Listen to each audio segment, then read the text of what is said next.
একজন ভাই আমাদেরকে প্রশ্ন করেছেন যে, "ভাইয়া আমি কানাডার বিভিন্ন কোম্পানিতে আবেদন করেছি। তার মধ্যে একটা কোম্পানি আমাকে রিপ্লাই করেছে। এখন ওই কোম্পানিটা অথেন্টিক কিনা, সত্য কিনা, এটা কিভাবে বুঝবো?"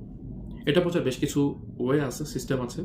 আপনার যদি ন্যূনতম কোম্পানি সম্পর্কে, বাহিরের কোম্পানি সম্পর্কে ধারণা থাকে, তাহলে আপনি বুঝতে পারবেন। বা সেগুলো খুঁজে বের করার মতো সামর্থ্য থাকে, টেকনিক জানা থাকে, তাহলে সেটা আপনি বের করতে পারবেন। যেমন প্রত্যেকটা কোম্পানির ওয়েবসাইট থাকবে। প্রত্যেকটা কোম্পানির যে দেশে সে কোম্পানি, সে দেশের লাইসেন্স থাকবে। ঠিক আছে? কানাডার হইলে তার এলএমআই লাইসেন্স থাকবে অবশ্যই। এগুলো যদি না থাকে আপনি বুঝে নিবেন যে এই কোম্পানি ফেক। ঠিক আছে?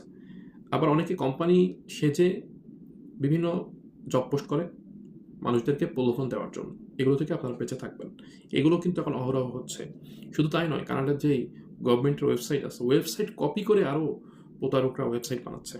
সুতরাং এটা খুবই প্রতারকদের একটা রমরমা একটা অবস্থা চলছে বর্তমানে। খুবই সাবধান থাকবেন। আর আমাদের ইউটিউব চ্যানেলের মাধ্যমে অনেক দেশের ভিসা রিলেটেড অনেক ইনফরমেশন দেওয়া আছে। কিভাবে কোম্পানি খুঁজবেন, এপ্লাই করবেন, কী ডকুমেন্টস লাগবে, এই সকল বিস্তারিত বিষয় সম্পর্কে জানতে চাইলে এই ভিডিও ডেসক্রিপশন বক্সে আমরা বিভিন্ন দেশের visa related information related video দিয়ে দিব, লিঙ্কগুলো দিয়ে দিব। আপনারা সেই ভিডিওগুলো পুরোপুরি দেখে জানতে পারবেন, বুঝতে পারবেন কীভাবে আপনারা সুন্দরভাবে কোম্পানি খুঁজতে পারবেন, অরিজিনাল অথেন্টিক কোম্পানি খুঁজতে পারবেন, জানতে পারবেন, বুঝতে পারবেন।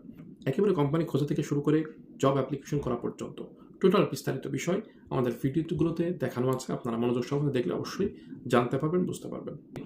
আশা করি যে ভাইটি প্রশ্ন করেছিলেন তার কাঙ্ক্ষিত প্রশ্নের উত্তরটি আপনি পেয়েছেন। এরকম প্রশ্ন যাদের মাথায় ঘুরপাক খায়, আশা করি তারাও এই প্রশ্নগুলোর উত্তর পেয়েছেন। এরকম 100% অথেন্টিক ভিসা ইনফরমেশনগুলো পেতে অবশ্যই আমাদের সাজ্জাদ ভাই ভিসা ইনফো ইউটিউব চ্যানেল এবং ফেসবুক পেজকে লাইক বা সাবস্ক্রাইব করে রাখতে ভুলবেন না।